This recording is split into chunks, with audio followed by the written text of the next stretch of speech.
Shalom, nous allons étudier le Daf Kaf Aleph dans Masechet Avodah Zarah et nous reprenons à la dernière ligne du Daf Kaf Amud Bet avec une nouvelle Mishnah. En maskirin lahed batim eretz Israël, l'interdit de louer ou de vendre des maisons ou des champs en Eretz Israël, en Chutz Laaretz, en dehors d'Eretz Israël, et dans un territoire dont l'appartenance est un peu ambiguë, qu'on appelle Souria, qui est une conquête de David Ameler. Donc ici, avant même de commencer, je conseille à chacun de faire un tableau. Je vais vous montrer à peu près comment moi-même j'ai fait le tableau. Après, on le fait chacun comme on veut. Voilà. Donc, on va parler de vente et de location, de maisons et de champs. Donc, on a une possibilité de faire un tableau comme ceci: vente, location, maison, champ. Donc, chacun choisit un l'abscisse l'ordonnée comme il en a envie. Et après, on sera contraint plus ou moins de faire ce tableau 3 fois pour Rabbi Meir, 3 fois pour Rabbi Yossi, pour Eretz Israël, pour Souria, pour l'étranger. Donc c'était une manière de faire des tableaux pas trop compliqués d'en faire 3 fois, mais après chacun encore une fois suit sa logique. La raison pour laquelle les tableaux facilitent, c'est parce qu'on va passer à chaque fois de l'un à l'autre pour montrer ce qui est Asur Minatora, une fois, 2 fois, ce qui fait une Xéra des Rabbanan. Donc pour jongler entre les halachot, c'est quand même plus facile de les avoir sous les yeux, de pouvoir les visualiser. Donc du coup, première chose ici, c'est la Shita de Rabbi Meir.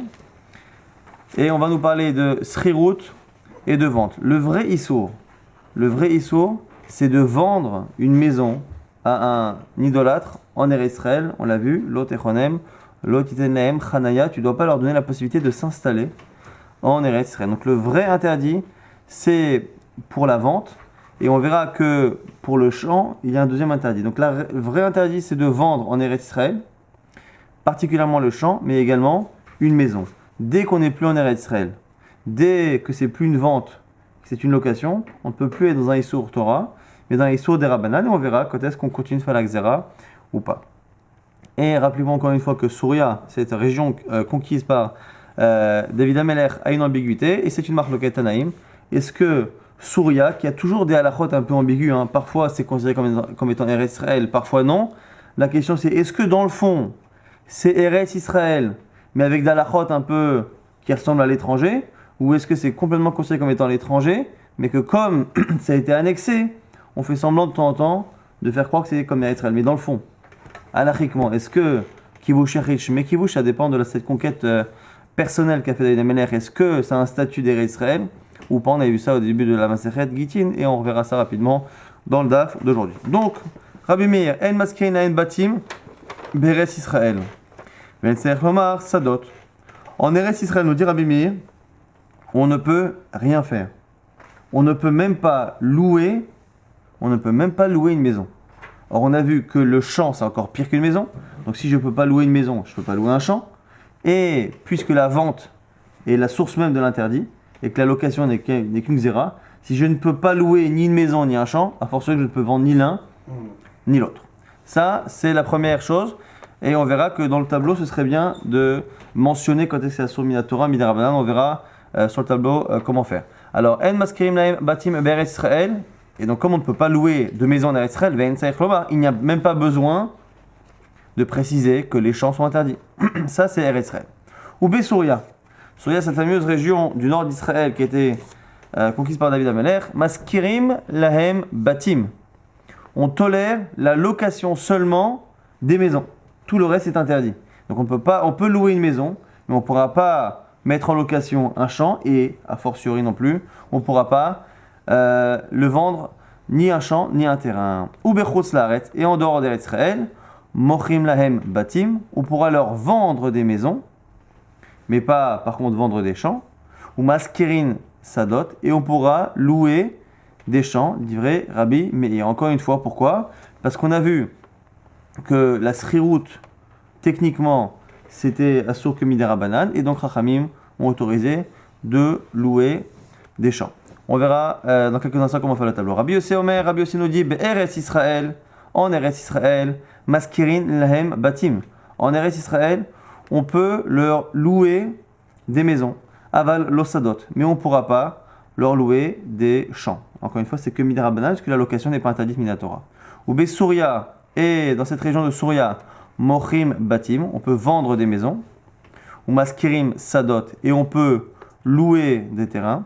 Ou Bechutz Laaretz, en dehors de Israël, Mochim Elou, va Elou, on pourra vendre l'un et l'autre. Alors ici, encore une fois, on va refaire cette Mishnah donc, avec le fameux tableau. Donc on a dit au tout départ que selon Rabbi Meir, En maskrim laim batim be'Israël, ben lomar sadot. On n'a pas le droit de leur vendre, de leur louer, excusez-moi, une maison.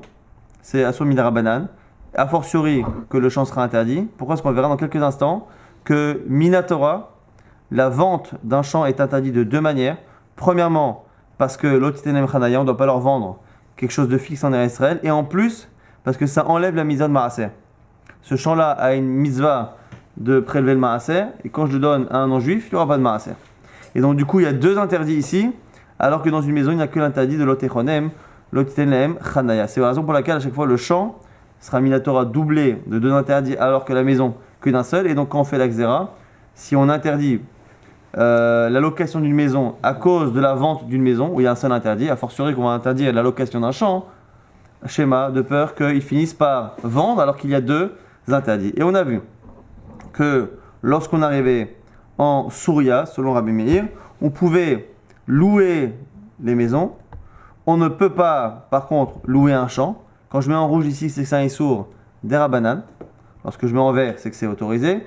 Et ici, j'ai mis en noir quand c'est Minatora, parce qu'on verra dans quelques instants que la chita de Rabbi Meir, c'est une chita qui pense que Souria, c'est réellement Eretz Israël. C'est Kivush Yachid, c'est une vraie conquête qui a intégré ce territoire en Eretz Israël. Et donc, au même titre que n'importe quel coin d'Eretz Israël, la vente d'une maison est interdite, Minatora, une fois, Mishum Lotechonem, et le champ, Mishum Lotechonem, et Mishum Bitul Mizvat Maaser. Par contre, à l'étranger, tout le monde est d'accord qu'il n'y a aucun interdit Minatora, et donc il ne peut y avoir qu'une Xéra. C'est-à-dire, ne fais pas quelque chose en Chutz Laaretz, de peur que tu le fasses en Eretz Israël. Et on voit ici qu'on a interdit la vente d'un champ. Pourquoi? Parce que comme la vente d'un champ en Eretz Israël est doublée de deux interdits, même en Chutz Laaretz, on a interdit, par contre le reste est autorisé. Ça c'est la chita de Rabbi Meir.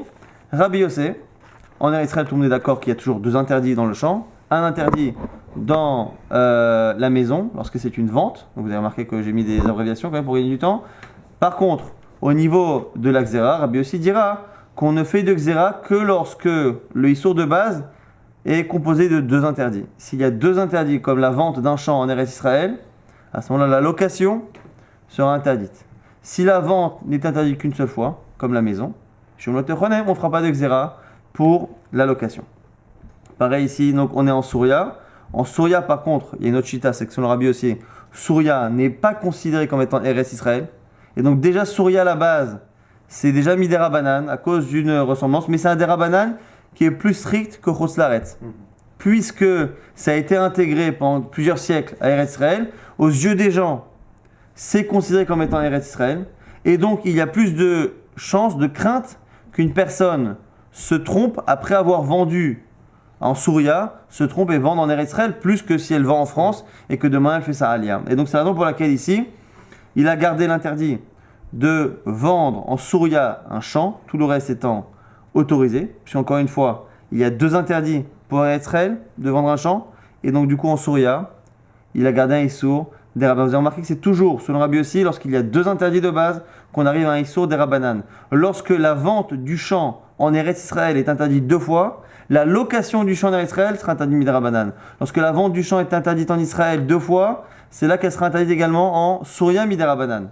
Et évidemment, selon Rabbi aussi, du coup, comme on a un niveau d'interdit en moins, lorsqu'on arrive en Chutz Laaretz, à Kol, Moutar, tout devient autorisé. On termine juste simplement la Mishnah. Makom Shamoule Askir, même dans les endroits où on a autorisé à louer, l'Olevet dira Amrou, on n'a pas le droit de leur louer une maison pour habiter. On peut leur louer un entrepôt, mais on ne peut pas louer à des idolâtres. Encore une fois, on précise des idolâtres, pas des non-juifs, mais des idolâtres. Parce qu'il va faire rentrer dedans Avodat Kochavim, Shema, c'est marqué Lo tavi to'eva el betecha, tu n'amèneras pas de to'eva el betecha dans ta maison, même si selon beaucoup de Rishonim, ici c'est un sourd midrabanan. Et cette dracha ici est une asmarta, mais en tout cas c'est un sourd, comme le dit la Mishnah. Bechol makom lo yaskir lo ta mechatz, et quoi qu'il arrive, on ne pourra pas louer un mechatz. Mechatz c'était des établissements de bains, équivalent des hammams, qui étaient ouverts au public où les gens allaient se laver, et on prend donc le tarif des entrées. Donc on pouvait le louer à quelqu'un. On dit voilà, je te loue mon mechatz pendant 2 jours et c'est toi qui prendras les recettes pendant ces 2 jours. Et ça, on n'a pas le droit de le faire. Pourquoi? Parce que les gens ont l'habitude de dire tiens, ça c'est le mechatz de monsieur Untel. Donc c'est le mechatz de monsieur Cohen. Et donc même s'ils voient un non-juif travailler dedans, les gens vont se dire ici, il y a un problème pendant Shabbat. S'ils voient le mechatz travailler pendant Shabbat, les gens se diront toujours c'est le sien. La Gemara parlera de ça à la fin de ce daf. Et dans le début du daf de demain, ce sera la sugia justement de Amiral et Nochi, de Srirut et Harisut. On reprend la fameuse Mishnah. Je rappelle simplement que les superbes tableaux que j'ai faits seront sur WhatsApp et chacun qui veut sur le groupe mettre son superbe tableau pourra le faire également. Chaque tableau pourra justement aider chacun à être plus clair sur cette sugia. Maï en saech lomar sadot. La Gemara pose la question, on a déjà répondu, mais la Gemara dit pourquoi tu me dis dès le départ que si tu interdis la location d'une maison en Eretz Israël, a fortiori que tu interdis la location du champ, qui me dit qu'il y a une différence de niveau comme ça? Maït saech lomar sadot. La Gemara dit il est mamishum deid betarte. Si tu voulais me dire que c'est parce qu'il y a 2 interdits dans le champ et un seul dans la maison, pourquoi? Chada chaniat karka. Premier interdit, le fait de leur donner un emplacement fixe dans le terrain. Chada de kamafka, le maaser. Et deuxième chose, comme on a dit, c'est le fait d'annuler le maaser, le prélèvement du maaser sur ce terrain. Je vais te dire quelque chose, la maison aussi, il y a 2 problèmes. Pourquoi? Yachi batim nami katarté. Dans la maison aussi, il y a 2 interdits. Chada chaniat karka. Premièrement, le fait de leur donner un emplacement dans Israël. Chada de kamafka, mais mezouza. Et tu annules aussi la misa de mezouza. En général, ça plaît pas à tout le monde, mais en général, il y a quand même une misa de mezouza. Alors, Amara Mesharsha répond Mezouza chovat haddar hu. La mezouza est une mitzvah qui suit la personne qui habite la maison. En fait, la maison n'a pas, la mezouza ne concerne pas la maison, elle concerne l'habitant. Et donc, comme elle concerne l'habitant, on n'enlève rien à la maison lorsque l'on bat. Alors que le maaser est ce qu'on appelle mitzvah atluya ba'aretz, une mitzvah qui dépend de la terre, à la fois parce qu'il faut que ça se passe en Israël, mais à la fois parce que c'est comme si c'était elle qui avait une mitzvah de prélever. C'était pas évident. La preuve, c'est que ce Rav Mesharsha qui a dû donner ce tiroutz là, c'est pas évident. On aurait pu penser que si on considère que d'une certaine manière le champ perd lorsqu'il n'y a pas de maaser, j'aurais pu dire la même chose pour une maison lorsqu'on enlève une mezouza, hein, et que le locataire qui suit ne la met pas. Kamash Malan, que c'est différent, que dans le champ on peut estimer que même si c'est la personne évidemment qui a l'obligation, mais c'est une obligation qui naît du champ lui-même et qui est presque liée corporellement, physiquement au champ, alors que dans la mezouza, c'est une mitzvah qui suit complètement l'habitant, et donc du coup il n'y a pas de raison de s'attrister ou d'interdire le fait de faire en sorte qu'une maison qui était habitée par un juif soit habitée par quelqu'un qui ne met plus de mezouza. On avait dit dans la Mishnah, Souria maskirin batim, on a dit en Souria, on peut louer des maisons, on ne peut pas louer des champs, midera banane, et évidemment que la vente de l'un de l'autre est interdite en Souria. La Gemara se pose la question, pourquoi on n'a pas le droit de vendre des maisons en Souria et pourquoi on a le droit de les louer? La Gemara dit Mishum Mechira d'Eretz Israël. La Gemara dit si c'est cela, c'est parce que on interdit à cause d'Eretz Israël. La Gemara pense pour l'instant que Souria n'est pas considéré comme étant Eretz Israël. Donc c'est une Xera. Yachim Isrirut Nami Xor. Alors on devrait aussi interdire la location. La Gemara dit Hikufa Xera. Déjà c'est une Xera. Vana Nikom Venixor Xera l'Exera. Une phrase qui est assez habituelle. On ne peut pas faire une Xera l'Exera. Donc si on pense pour l'instant que Souria n'est pas Eretz Israël, et donc déjà l'interdit de vendre une maison en Souria serait des Rabbanan, interdit de vendre une maison en Souria de peur qu'on fasse la même chose en Eretz Israël, on ne va pas en plus interdire la location d'une maison en Souria de peur qu'on vende une maison en Souria et après de peur que l'on vende une maison en Eretz Israël, ce qu'on appelle Xera l'Exera. La Gemara dit attends, c'est pas vrai ce que tu dis. Vea Srirut Sadeh des Besouria. Mais il y a un problème ici, c'est que la location d'un champ en Souria, c'est assourd. Et pourtant, selon toi, c'est Xera l'Exera. Et Kagazrinan, pourquoi est-ce que la location d'un champ, c'est interdit la location d'un champ en Souria, si on pense que c'est Midera Banane, de peur que l'on vende ce champ en Souria, qui pour l'instant, pour nous, n'est interdit que Midera Banane. Et donc, si c'est là, cette même vente du champ n'est interdite que de peur que je vende en Eretz Israël. Donc, c'est déjà Xera l'Exera. La Gemara dit Atam, lav gzerahu, kasavar kivush yachid, sheme kivush. La Gemara reprend ce que nous on a dit tout à l'heure et dit non, finalement, c'est pas une gzera souria, l'interdit de vendre une maison ou un champ en souria n'est pas une gzera. Donc c'est pas bon ce que j'ai dit tout à l'heure. La location est autorisée non pas parce que ce serait gzera l'exera, parce qu'on ne peut pas dire ça. Finalement, le fait de vendre un champ et une maison, donc je reprends ici le tableau, le fait de vendre maison et champ en souria n'est pas assur midirabanan, c'est assur minatora, et donc 2 fois pour un champ et 1 fois pour une maison. Et alors quoi? La Gemara nous explique. Sadedeit betarte gazroube rabanan. Dans le cas du champ, comme il y a 2 interdits, puisqu'on est en souria, c'est comme Eretz Israël, et donc il y a 2 interdits, l'otitenem chanaya et afkaat maaser. Comme il y a 2 interdits, du coup, ça donne un interdit des rabanan, cette croix rouge, et lorsqu'il y a un seul interdit, le chanaya, on autorise mi des rabanan, ce qui n'était pas le cas tout à l'heure dans Eretz Israël. Il y a quand même une petite différence entre Eretz Israël et souria, c'est que tout à l'heure, en Eretz Israël, Rabbi Meir interdisait les 2 locations, c'est-à-dire que même avec un seul interdit, il interdisait, parce que c'était Eretz Israël. Et souria, comme c'est déjà un peu aux yeux des gens, Chutz Laaretz, eh bien, les gens l'associent moins, donc du coup, on ne fait de xéra que lorsqu'il y a 2 interdits à la base. Donc, ça des betarté, comme dans le champ, il y a 2 interdits, gazroube rabanan, ils ont fait une xéra. Batim delit beutarté, dans le cas des maisons, il n'y a qu'un seul interdit, lo gazroube rabanan, il n'y a pas de xéra. Maintenant, on reprend Chutz Laaretz selon Rabbi Meir. On a dit que selon Rabbi Meir, en Chutz Laaretz, on peut tout louer. On peut même vendre une maison, mais on ne peut pas vendre un champ. Même logique ici. Sadedeit betarte, gazroube rabanan. Le champ dont la vente est interdite à l'origine en Eretz Israël 2 fois, on a fait une xéra d'interdire en Chutz Laaretz. Batim delit beutarte, dans une maison dans laquelle l'interdit de la Torah n'est qu'une fois.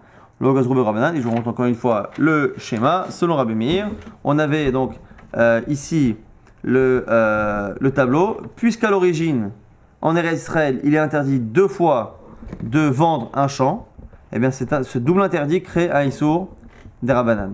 Lorsque par contre, en Eretz Israël, la vente d'une maison n'est interdite qu'une seule fois, ça n'est pas assez fort pour créer un issour des rabanan, et vous doutez bien du coup qu'en location, tout est autorisé. Donc vous avez vu qu'à part au tout début, en Eretz Israël, pour la location d'une maison, Rabbi Meir en général accepte cette idée qu'on ne crée un issour des rabanan que lorsqu'à l'origine, le cas que l'on craint est interdit 2 fois. Seule exception, encore une fois, pour la location d'une maison en Eretz Israël. Maintenant, on reprend Rabbi Yossé. Et donc, chez moi, on va tourner la page. Rabbi Yossé, Beretz Israël maskirim laim batim.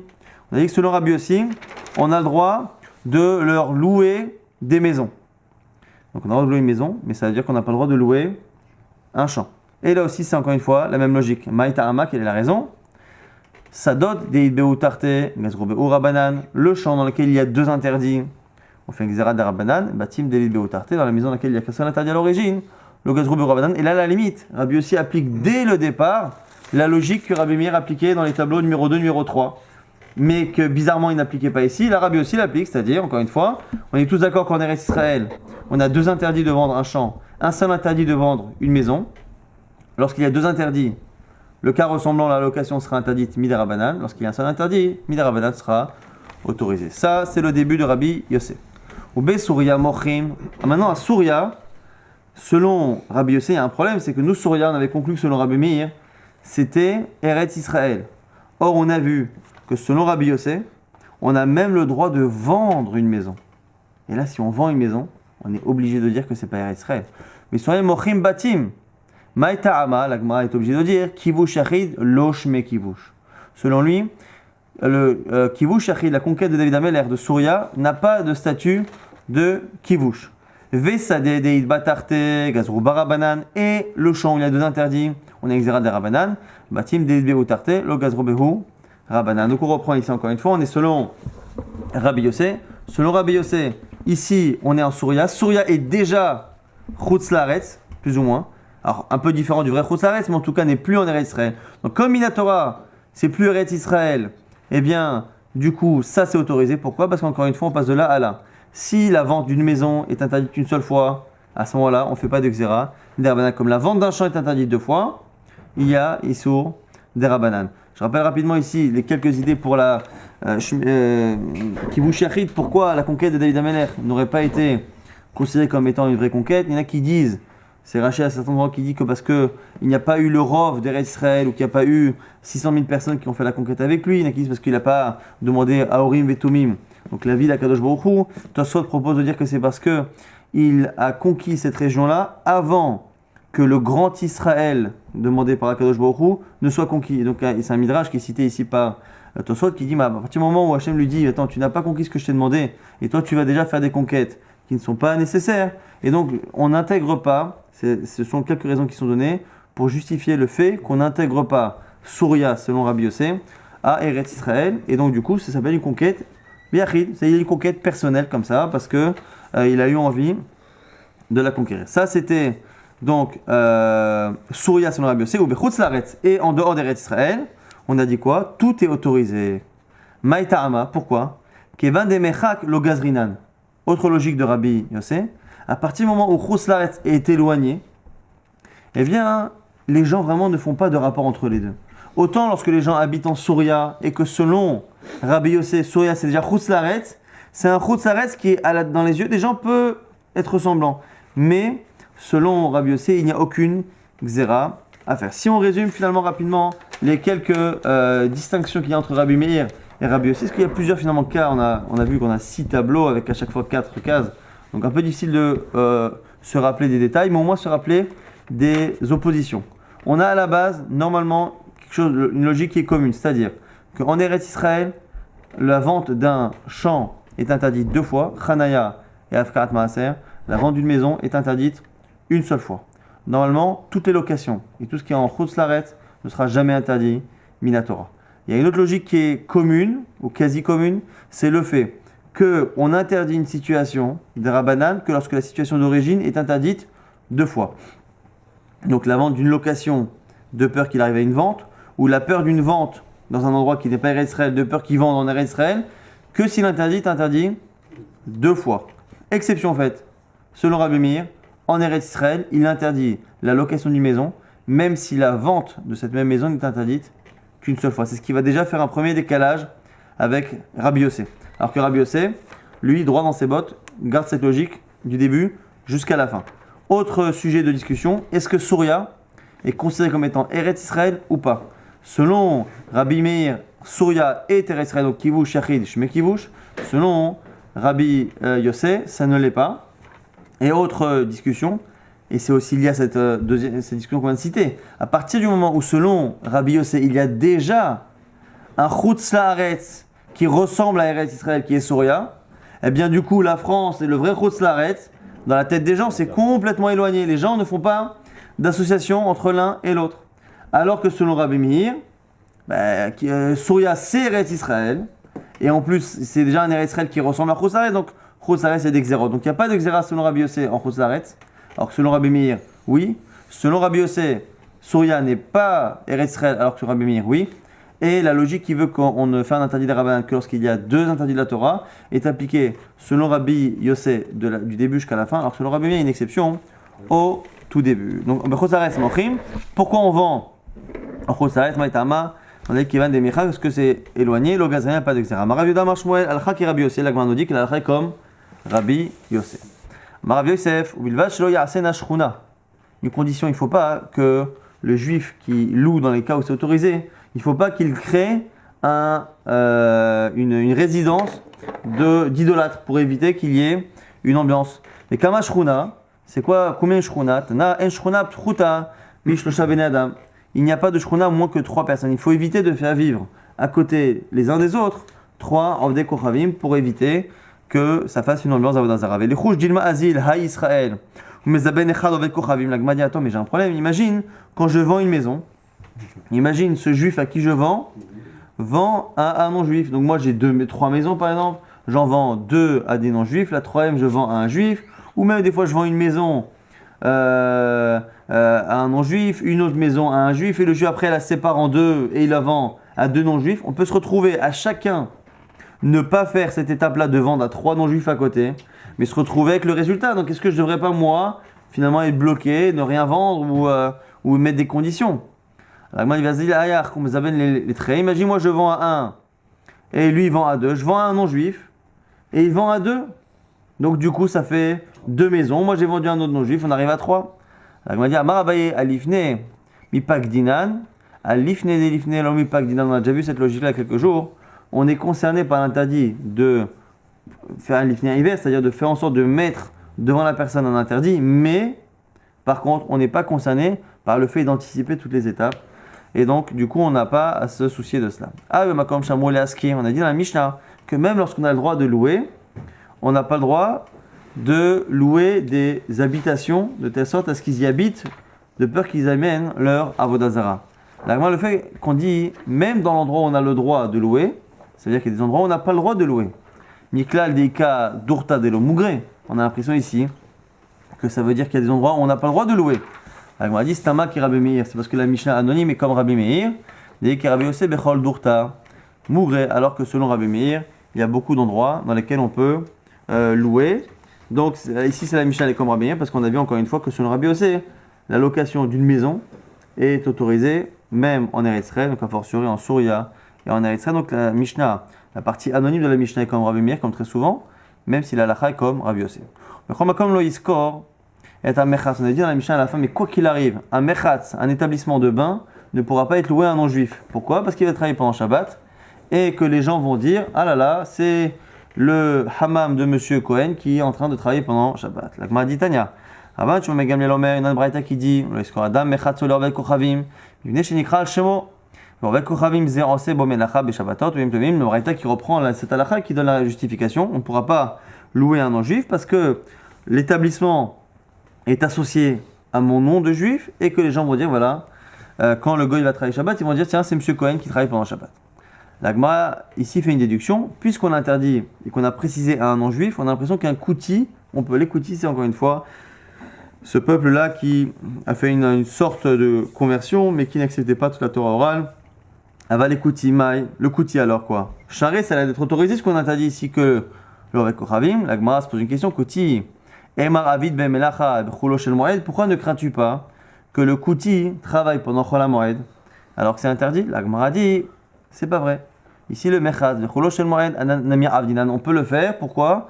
Parce que le fait de faire travailler le mechatz n'est pas une melacha qui est compliquée. Et donc on peut le faire pendant Chol HaMoed. Et c'est les tzorech HaMoed, c'est pour le plaisir du Moed de se faire beau et de se laver. Donc du coup c'est autorisé, donc il n'y a pas de raison de craindre. Maintenant, le fait qu'on interdise de louer donc ce mechatz donne l'impression qu'il y a d'autres choses qu'on a le droit de louer, comme le terrain. Là, maintenant se pose la question. Encore une fois, on a parlé jusqu'à présent de la xéra. Est-ce que j'ai le droit de louer à un non-juif de peur que je le lui vende? Et en Eretz Israël, dans le cas où il y a un interdit. Maintenant, on a un autre problème ici. On a un problème de chachad. Les gens vont dire que je travaille. Donc maintenant, on va regarder le problème du champ d'une autre manière. Maintenant qu'on a vu qu'on peut louer dans certaines situations les champs, parce qu'on ne craint pas que je vende. Dans la situation où on est en Chutz Laaretz, je suis en train de louer mon terrain. On ne craint pas que j'en arrive à vendre en Eretz Israël un terrain de ce type-là. Maintenant, on voit bien qu'en Chutz Laaretz, je n'ai pas le droit de louer mon établissement de bain, de peur que les gens me soupçonnent de. La Gemara se pose la question, pourquoi on ne soupçonne pas un juif lorsqu'il loue son terrain et que ça travaille pendant Shabbat? Pourquoi on ne soupçonne pas que les gens vont dire ah là là, le juif travaille pendant Shabbat? Aval sadou l'orvek kochavim mai. Ici, il semble que Charé s'est autorisé de louer un terrain à un goy. Maïtama, quelle est la raison? Harissa, Harissouté, Karavid, parce que les gens vont se dire quoi? Non, il est Haris. Haris, c'est-à-dire qu'il travaille pour lui et il donne un pourcentage à la personne. Donc la Gemara se pose la question. À partir du moment où tu vois que dans le champ, le seul problème qu'il y a, c'est la xéra qu'on a vu, mais on ne craint pas que les gens me soupçonnent de faire travailler un employé pendant Shabbat. Pourquoi? Parce qu'ils se disent qu'en fait, c'est pas mon employé. Simplement, il travaille sur le terrain et il est métayer, donc il travaille et il me donne un pourcentage, mais il travaille pour lui-même. Pourquoi interdit-on de louer un mechatz, un établissement de bain? On pourrait dire aussi que les gens vont se dire, quand ils voient le mechatz travailler pendant Shabbat et qu'ils voient que c'est un goy qui est à la caisse, ils vont se dire, au lieu de penser que c'est mon employé, pourquoi les gens ne se diraient pas qu'il travaille pour lui, que je lui ai laissé et qu'il me donne un pourcentage? La Gemara dit alors, Harissa, Harissouté Karavid, Mechatz Nami, pour le Mechatz aussi. Amré, les gens devraient dire, Harissa, Harissouté Karavid. Et la Gemara répond, Harissa des Mechatz, lo Avidniche. C'est parce que c'est pas fréquent. En général, le Mechatz, soit je travaille moi-même, soit je le loue à quelqu'un, mais ce système de Harissout est très fréquent dans l'agriculture, mais pas forcément là-dedans. Et c'est la raison pour laquelle on peut craindre le Chachad à certains endroits et pas à d'autres.